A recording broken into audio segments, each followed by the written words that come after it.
Hello and welcome to Castomancy, the only podcast that already knows that yes, it's time to stop asking your tarot cards about that lump and actually go to a doctor. Sorry, bro. Coming up on this episode, the Petit Lenormand, or Petit Lenormand, I don't speak French, you will discover that. We're going to find out the truth about Agartha, how to defeat reptilian aliens, and how mankind's first mission to Mars will go on this episode. As always, we'll be answering your listener questions and hopefully bringing truth and peace to your soul, but probably you'll wind up more paranoid and worried than before. So roll your dice and read your stars. It's time for Castomancy. Okay, so first and foremost, I want to apologize for any background noise. It's a busy house tonight, so if you do hear anything, just pretend it's some kind of intended cafe home ambiance. And maybe that'll actually blend in with the subject for today's show. Today we are talking about the Lenormand card oracle, and in case you're not familiar with that, the Lenormand oracle is cartomantic, meaning it uses cards.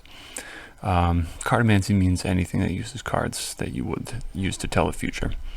So, tarot, Lenormand, just regular playing cards, some cards you made up, some baseball cards, some old Spider-Man, some old Pokemon cards, whatever you have laying around, all cartomancy, and Lenormand is one of those. So to get a little bit of an introduction for the Lenormand, we're going to go back in time to discuss we'll call her the founder of Lenormand, even though she might not be. There's probably some earlier instances of this, but her name is attached to these, and it's been made quite popular. And she was quite a popular cartomancer of her own right. Her name was Marie Anne Adelaide Lenormand. She was born in 1772 sometime. I don't know. And then she lived until 1843. And guys, my deep research basically involves me reading the Wikipedia page. So if you want to learn more, you will be, you're welcome to do that. It'll be very easy than listening to me basically just read you some garbage I found. So it was during Napoleonic times. She was part of the wave of French cartomancy that began in the 18th century. So cartomancy really picked up around this time, and she really rode that, and honestly, she probably helped kick that off as well. Unfortunately for Marie Lenormand, she was orphaned at 5 and actually raised in a convent, so it's kind of weird that she became this kind of really well-known fortune teller later in life. Maybe that was out of spite or something. So she lived there in this convent. As soon as she was 14, she just bailed and went straight to Paris. So she clearly had enough of the Catholic life. She went there to Paris and became basically a superstar cartomancer. She built up a reputation. She would read in cafes and publicly, and then later in her parlor at her house. She made a ton of money, very popular, and read for some very, very important people, including people who were associated with the French Revolution. I don't know really. I've heard the name Robespierre before, but I don't really know any of these guys. So she read for those dudes. She apparently read for Empress Josephine, which I'm pretty sure was Napoleon's wife. That's a big deal. And even Tsar Alexander I, the first Tsar Alexander. So, and I think these are confirmed. I think she actually did read for these people. So that's how big of a deal she was. She was reading for empresses and czars. She read for about 40 years professionally, which is a long, long career. Nobody came for her in that time and really was like, you're full of it. You can't read here. Oh, I will say she was imprisoned more than once. And I couldn't find any information if that was involving her fortune telling or if she was also just doing other shady things on the side. I don't know what kind of a life she lived really. But she did get thrown in jail for more than one time. There was actually a really funny story where she came close to being either executed or thrown in jail by Napoleon himself, and I can't confirm this story, so I don't know if it's true or not, but apparently she was reading for Empress Josephine, and she was, Empress Josephine asked her a question about something Napoleon was doing, and she gave her the answer and did the reading. And then later, Empress Josephine walked up to Napoleon and says, "Hey, honey, hard day on the battlefield?" "Oh, yeah, it was really great. It was a good day. We did a lot of battling." "Well, guess what? I talked to my fortune teller, and she said something really saucy." And Napoleon basically said, "Don't ever look into my business again. Otherwise, your fortune teller friend is going right into the dungeon."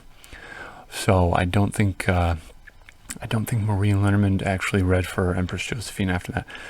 Well, I should correct myself. She didn't read about Napoleon's life. So anything with Empress was fine.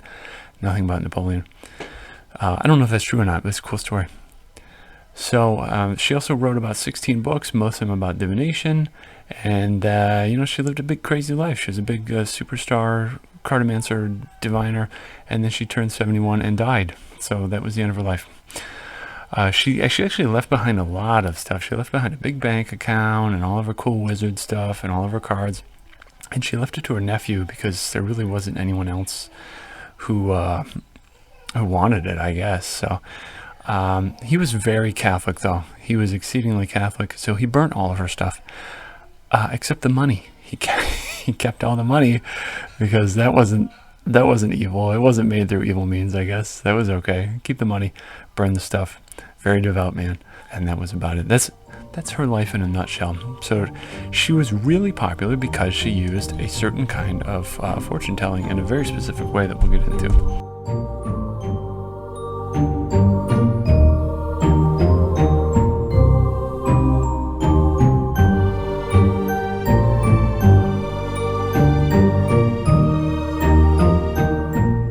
Okay, so let's talk a little bit about the Lenormand deck itself. I mentioned before that there were predecessors that Lenormand herself probably was acquainted with and based her own system off of. And there was one in 1799 called Das Spiel der Hoffnung, which means the game of hope in German. It was a game of chance designed by Johann Hechtel. There you go. So he made this, it was a game, it was a card game. It wasn't really used for any kind of divination at the time. But there was another famous French cartomancer named Etilier. I don't know. Look it up. Etilla. Good luck. He was famous. He was rough. He was before Lenormand, I think, historically. But he actually wrote the first guide to divining with just playing cards in 1770. And there was a game called Piquet, and he turned that into, I think it's a he. Maybe I'm just being completely sexist. Who knows? Pretty sure this dude's a he, though. And he had his own method there. So there were predecessors. And with the game of hope, the game was played by laying the cards out in a grid. And we'll see that carries over into the Lenormand method as well. The game of hope solidified the art style. So each card had a full card image on it, and it also has the card pip in the corner, in the top. So you wind up with a really interesting picture-in-picture kind of thing, where you have the meaning of the card in the image and the playing card pip as well. So you could play cards with these if you wanted to, and then you could switch to telling outrageous fortunes for your friends midstream. One more note on this card system, this cartomantic system, the Lenormand system in particular. Very, very, very popular in Europe, not so popular in America until recently. Lenormand is taking off. It's getting very popular now, but I don't know if it's going to overtake tarot. Tarot also arose out of Europe, Italy specifically, as far as I know, and it came out in Europe and nobody really cared, like at all, and it just went over to America where it got really big. So Lenormand, very popular in Europe, just now getting exposure worldwide. Very cool to see. And so let's explore the structure of the Lenormand deck itself. So just to give you the brief structure, there are 36 cards in a Lenormand deck. And like we said, they came from playing card decks originally. So theoretically, you could just use any old deck of cards. You'd remove the extra cards that are not included in the Lenormand system. So you could just toss a bunch of cards out and have a really cheap Lenormand deck, or you could get the real thing if you like. Either way, you'd be ready to go. Technically, it's known as the Petit Lenormand, I guess, the tiny Lenormand. I don't know. Like I said, French is beyond me. But like the Game of Hope, each card has an image or a symbol assigned to it, and that's where the meaning for this system is going to come from. And then it's got the pip somewhere on the card. So there are 36 cards. There are 36 symbols. And you can actually go pretty deep on Lenormand if you want, because there are people have tied in other associations from other systems onto these 36 cards. And the example that I have here is that from astrology, there's 36 deacons. And so people have tried to find out, which card is which deacon. And they've put elements on these things and just basically anything from any other system. They've tried to combine it and synthesize it to make an even richer system. Okay, everybody, you ready for a crash course in all 36 Lenormand cards? We're about to get one. Here we go. The first card is the Rider. It's a messenger card. It's fast action. The second card is Clover. It represents luck and good fortune. After that is the Ship. It represents travel, especially long-range travel. Home is next, and it represents the home and family and restoration and rest and all that. Tree is health, physical health, and blood relations, so family roots. Clouds is next. It represents confusion, fogginess, that kind of thing. Snake card represents enemies and poisoners and assassins and secret adversaries. Coffin represents death and total endings. Bouquet represents appreciation, thankfulness, gifts. Scythe represents very quick endings, sudden cuttings, harvestings. Whip represents things dealing with conflict and arguments and punishment. Birds is a card of gossip and rumors and anxiety caused by those things. Child represents children and small things, new things. Fox represents work, cunning, tenacity, maybe a little bit of trickiness. Bear represents authority figures and power and strength and domination and anything big and powerful, really. Star card represents hopes and dreams and wishes. Stork is the card of change, or fertility, new cycles, migration. Dog represents friends and loyalty. Tower represents government and state authorities. Garden represents how you socialize. It's the social space. It's where you meet your friends and what you do in public. Mountain card represents long-term, huge problems that you need to either summit or run away from. Crossroads represents choices. Mice represent stress and things being deteriorated and loss. It's kind of a thief card for me. Heart represents love and all that goes with it. Ring represents commitment and oaths and promises. Book represents secrets, good or bad. Letter represents papers, documents, communication, emails, things like that. The Man card represents a man, and the Woman card represents a woman. Lily card represents peace, long-term security, long-term relaxation, something long established and long-lasting. The Sun represents success and illumination, where the Moon represents emotions and the inner worlds. The key, well, it's a key, it unlocks things. It's the key to whatever you're asking the Oracle. Fish represents money and business, and I don't know why, but it does. And the Anchor represents what's stable. And finally, the Cross represents burdens or responsibilities, or things that you have to carry. So anyways, guys, I know that was a lot. There's 36 cards of the Lenormand system. This is a very, very quick crash course. But I do want to give you some context of each card in case you want to look deeper into them, or as they come up in the readings that we're about to do in the next section, you'll have a little bit of an idea of what each of these is about. Okay, so now that we have our symbols set up, we want to learn how to actually use the Lenormand. It's pretty simple, really. It's just laying out cards in different patterns, and if you've used tarot at all, you'll understand that there's certain layouts. They function differently, though. So with tarot, you're going to have things like reversals, where if the card comes out upside down, you read it differently. There's no reversals in Lenormand. Some people use them, and they're considered heretics. I'm serious about that. Some people get very mad if you innovate with Lenormand. For whatever reason, Lenormand has a very traditionalist outlook, which I'm fine with, really. But if you're going to innovate, maybe keep it to yourself. So anyways, it does use layouts. There's basically two forms that I found. The one is a linear layout, which is just a line of cards, which we're going to use today. And the other more commonly used Lenormand layout is the tableau, which I'm told means portrait in French. But it's basically a table. It's a grid of cards, right? So the linear cards usually use kind of a timeline understanding. They're very straightforward. But the tableau has lots of relationships. There's tons of angles you can look at a question, and there's lots of information you can pull out. They're very dynamic. There's small grids like 3 by 3, and then you can get huge to the grand tableau, which actually uses the entire deck. It uses all 36 cards, and good luck trying that with the tarot, okay? You get 78 cards. You better have a big floor or table. Good luck. So the final point that I think I want to get into here with Lenormand is the thing that makes it unique, and the thing that really Lenormand herself brought to this system is the card combinations. So you will read these cards in pairs generally, not singularly. So if you have the dog, you could just read that as the dog, but you're generally going to have another card that is paired with the dog. So the dog and the rider, the dog and the clover.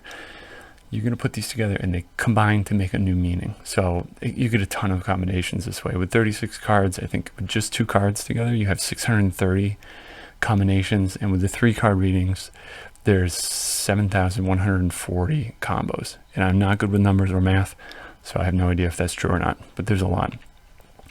And so when you combine these, they kind of build a sentence. So I have 2 card examples just so we can get a feel for this. The first is a mountain and a child. So if you have them in that order, and generally I will read them depending on the order. So child and mountain is different than mountain and child. Mountain and child would be obstacles that would lead you to a place of smallness or starting over or innocence or fresh eyes. So big problems, taking a fresh look at them, something like that. And then child and mountain would be almost like naivete leading to big problems, that kind of thing. Big problems caused by innocence. So that's it. And there's another technique that I really like. It's very cool. When you're stringing these together and you're combining them, you can almost treat them like a sentence. So your first card is going to be your noun, your second card will be a verb, and the third card might be an adjective, something like that. So there's a really neat Lenormand grammar that comes out of the system that I really appreciate. I really like it. So there's, you can start with the 2 card the 2 card combinations as your foundation, and then kind of build up from there and get some practice with that. Because if you don't really get how to combine these, it's going to be challenging. I think later on for the bigger tables and tableaus. But that's about it. So it's very similar to cartomantic methods. You shuffle your cards, you think about your question, you do your rituals, you spin around 3 times, stand on your head, and then you put the cards on the table. And then you see how they combine. So we're just going to shuffle. We're going to draw 3 cards. We're going to lay them out in a line. So it's card 1 on the left, the past.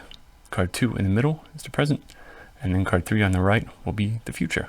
And then we're going to look at the different combinations they can make too within those cards.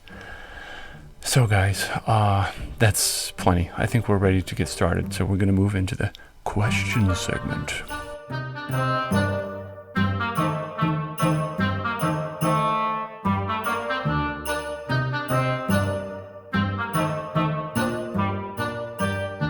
Before we start the question segment, I would like to say that if you do want a question to be posed to the oracle we're using on one of these episodes, please send me your questions at castomancer@castomancy.com, and you can also find us on Facebook under Castomancy. Just type the name of the show in, and you should be able to find us. And you'll see my goofy Facebook page, and then you can send me questions there too. I really want to get your questions. I really want to answer other people's questions other than my own madness. So send them my way. So first we're going to start with our absolutely bonkers questions that I like. I happen to have an interest in fringe topics and conspiracies and all the weirdy stuff. And I like to do deep dives.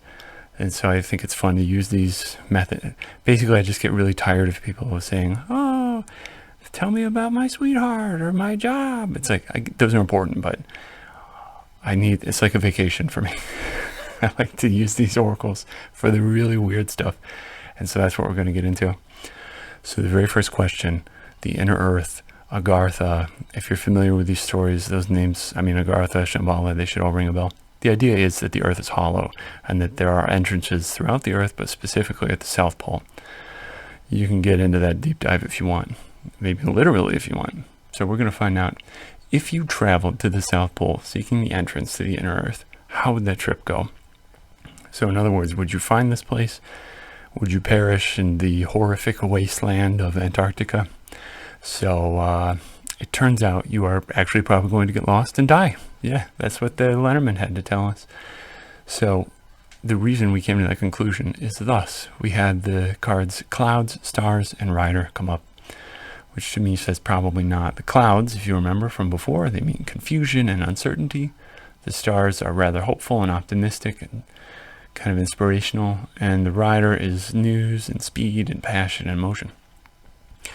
So if you take that on a journey, it's almost something like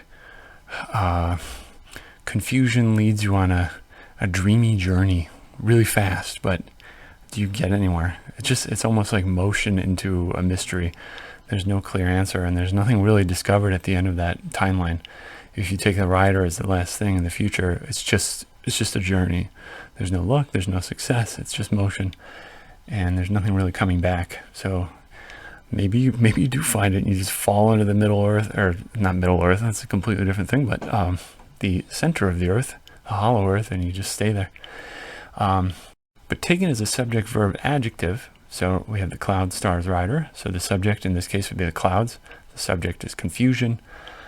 The verb then is stars, so inspires, impassions. And then the adjective is going to be the rider, which is speed and motion. So the sentence from this layout would be something like confusion inspires motion. So it's almost like a fool's errand, like a mistake drove you to Antarctica to look for a hole in the ground where you could find magical inner earth beings.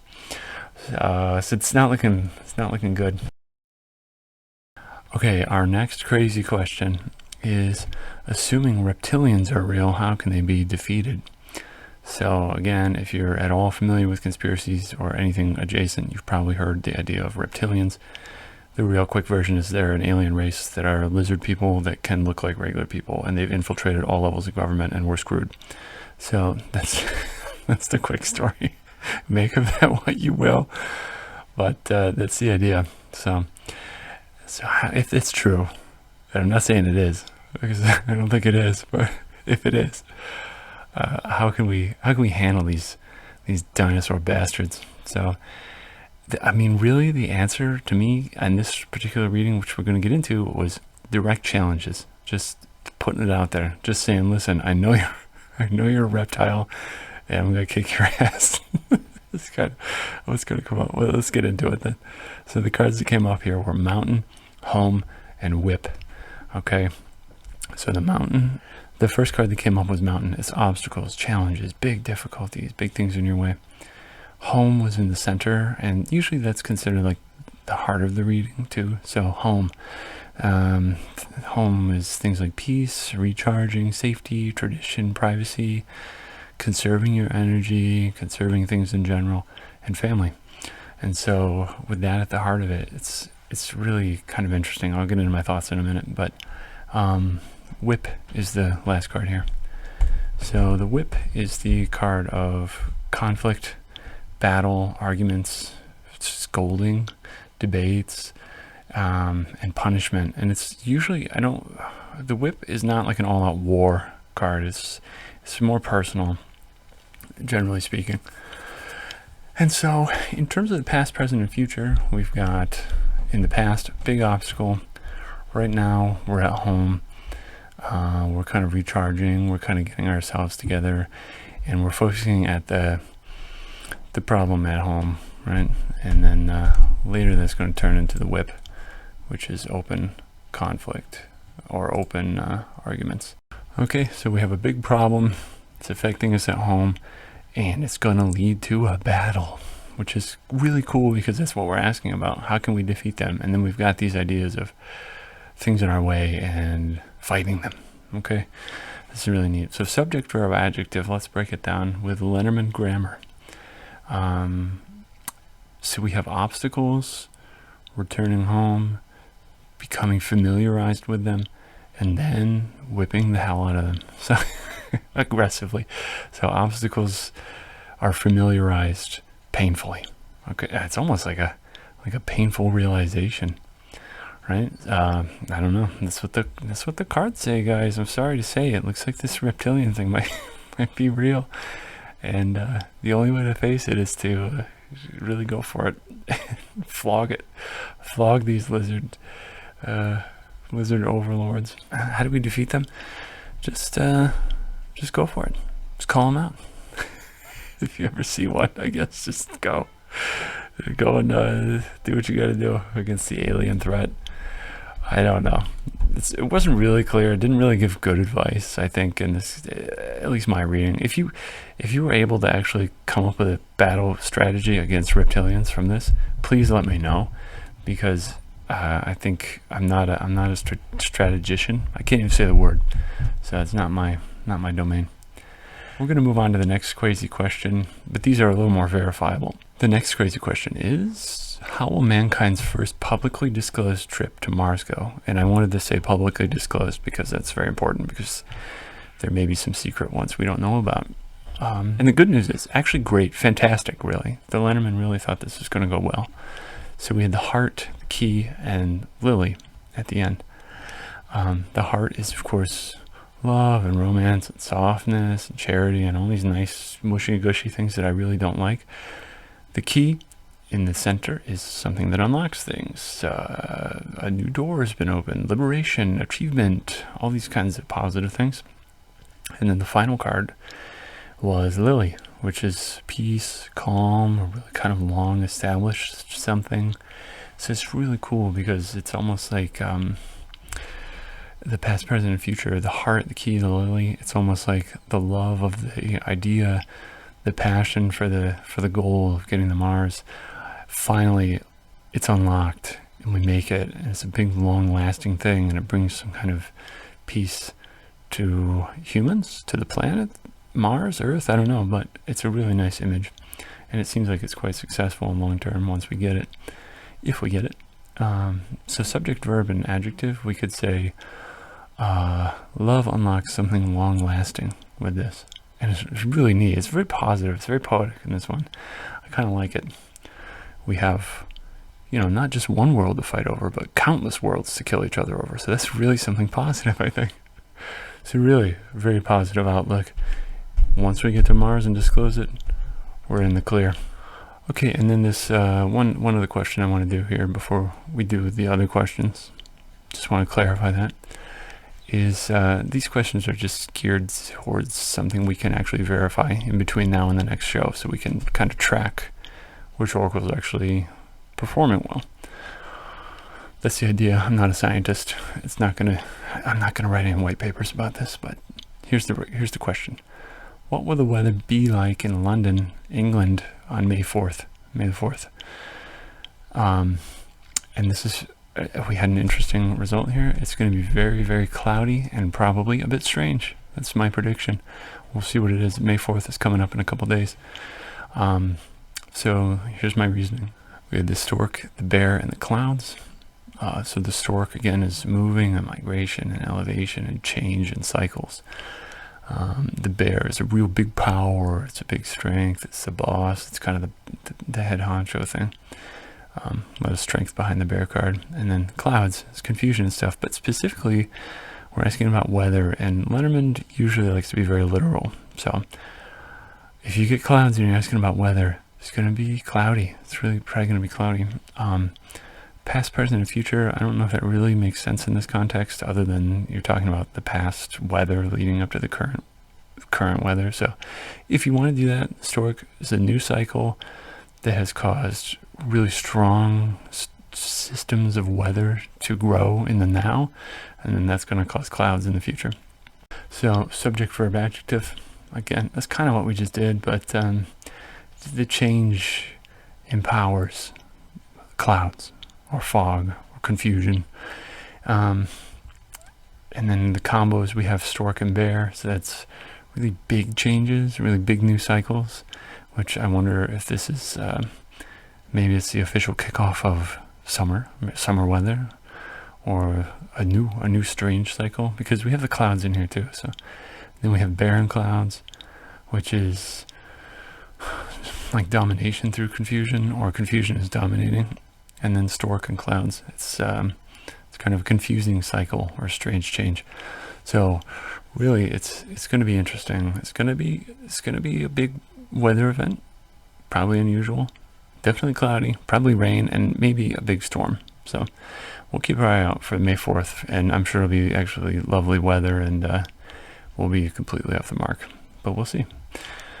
Okay, listener questions. This is the most important part of the show. Guys, if you do want your questions answered, or posed to whatever oracle we're working with, send them again to castomancer@castomancy.com or find me on Facebook.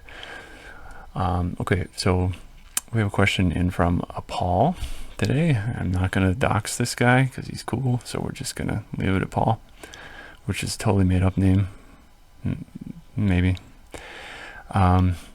So he has asked a question, and I'm pretty sure it'll be okay if I read it. So it says, we attempted to move somewhere nearby. It didn't work out. Is it going to in the next year or so? I'm paraphrasing. I'm not going to read you the whole question. That's the idea. That's the gist of the question. So, Paul, here we go. We had Letter, Rider, and Clover, which is really great. So pack your stuff. It seems like you're going to be moving very soon. The Letter is the card of documents, communication, written word, emails, contracts, all of this paperwork kind of thing. The Rider is really quick movement. It's an energizing force, a passionate force, activity. Things are moving again. And then the last card was Clover, which is great. It's luck, small luck. It's opportunity. It's kind of a fun, spirited card. And so all these things together, past, present, and future. You've got a letter, so you've got some kind of letter in the past. It's kind of set something up. It's set something up for motion. So there's already some kind of document or contract in the works, or that you've already established that you can use to reactivate this, which is what we see now because you're thinking about it. So here we go with the Rider. Things are going to start moving, and then they're going to wind up in a very lucky place with the Clover.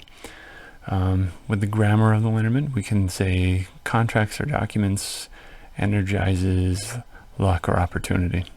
So I would say keep a close eye out for any kind of paperwork that you may have overlooked or you want to establish. And certainly, yeah, it looks like the road's open. Once you get everything written down, you can really move forward, and luck is on your side. So that's it for the questions. We're going to now get into the review of the Lenormand Oracle and the 3-card technique.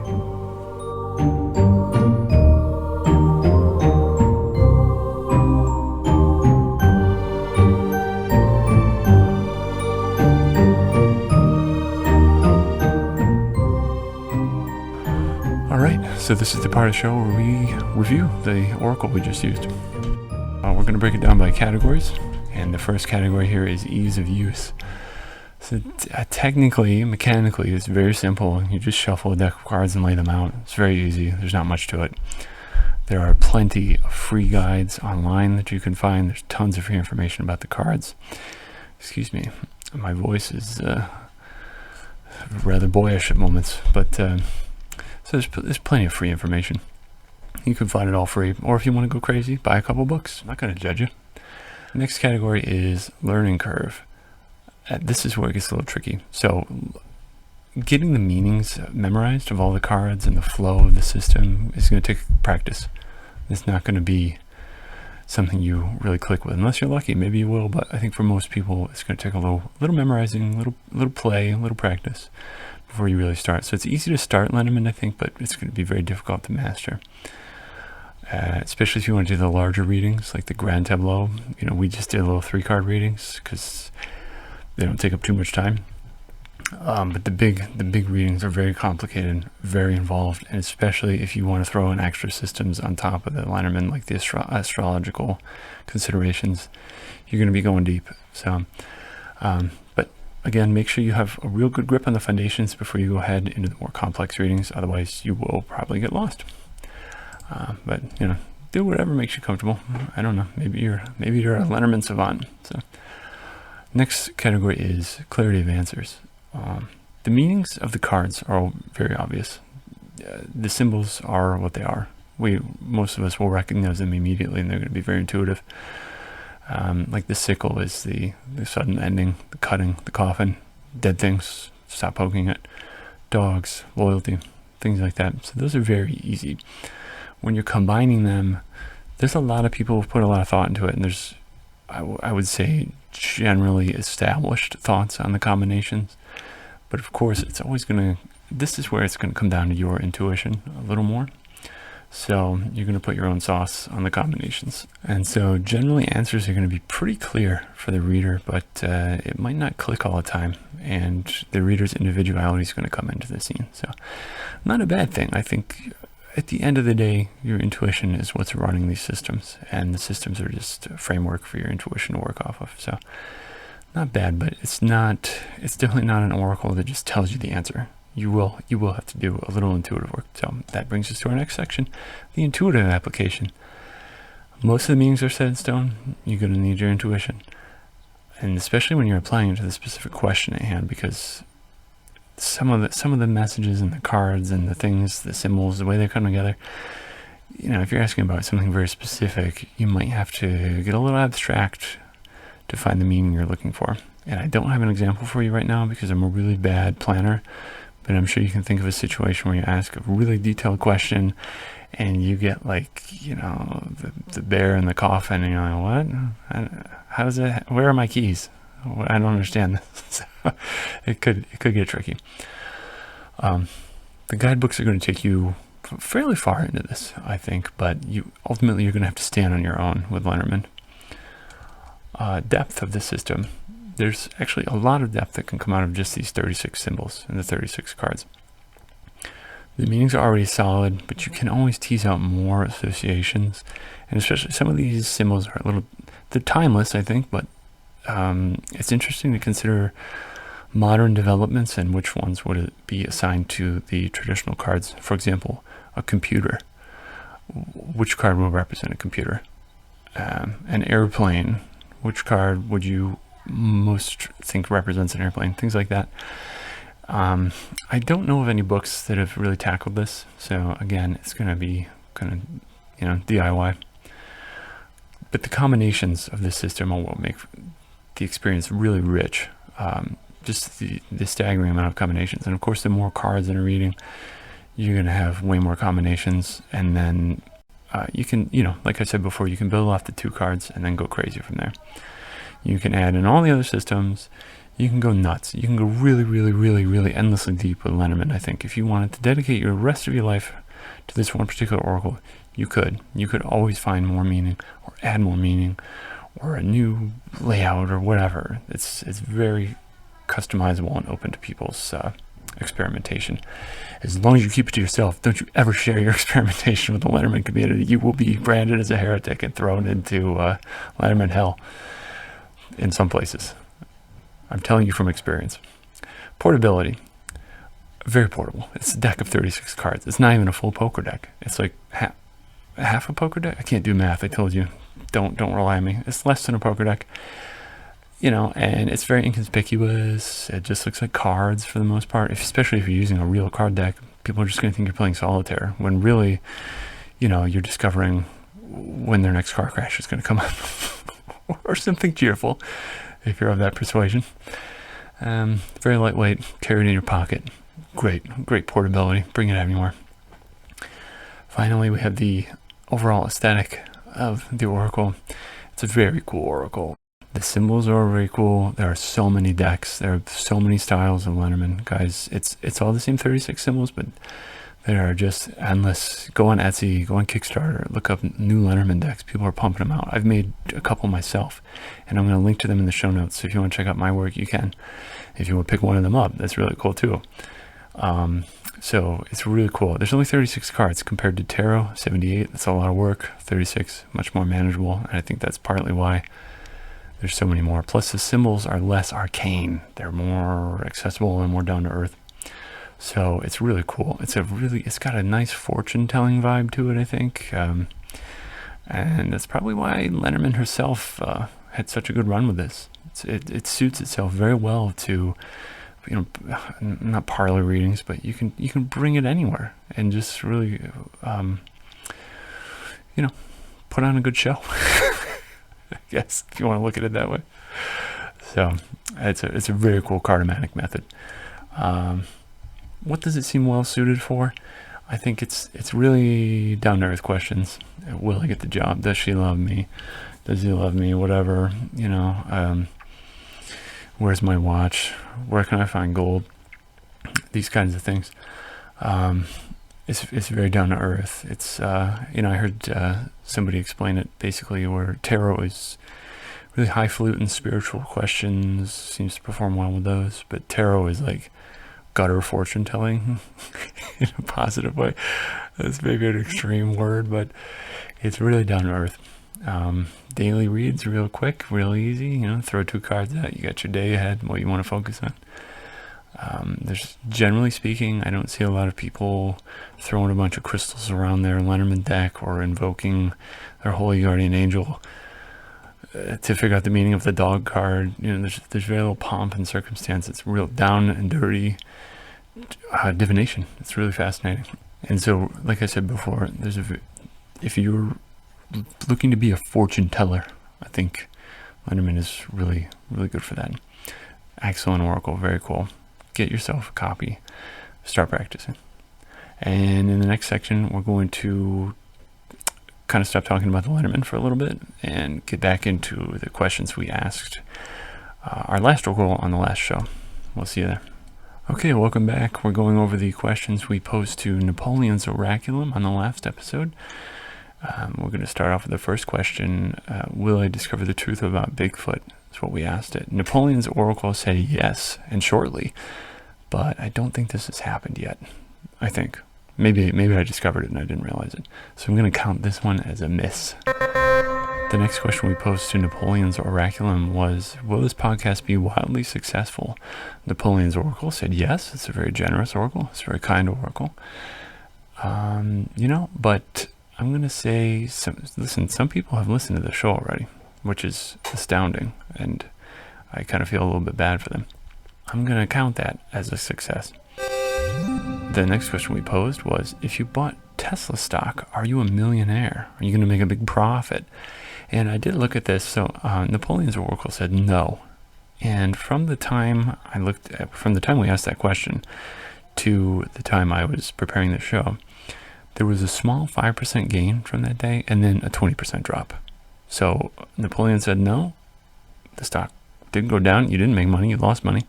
That's another win for Napoleon's oracle. The next question we had was just the global vibe check.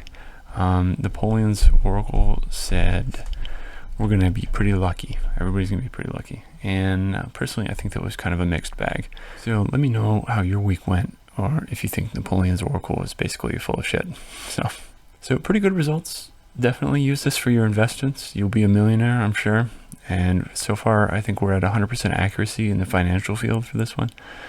So, maybe take out a loan, get yourself a copy of Napoleon's Oraculum, and just dominate the stock market. Guys, that's it for this show. Join us next time when we explore the I Ching, which is a fantastic oracle. It's really, really old, and it's got some great advice, even to this day. And it's pretty simple to use, too. So, of course, we're going to abuse it by asking it the dumbest questions I can imagine. If you would like to get your questions answered again, the address is castamancer@castamancy.com, or find us at Castamancy on Facebook. So, I don't know how many times I've said that in the show, but I do hope you find us and ask us your questions. Make sure you subscribe or whatever it is you do with podcasts. I don't know, just so you listen to it once in a while. And that's about it. I've tortured you enough. So thank you so much for listening, Castamancers. We will see you in the future.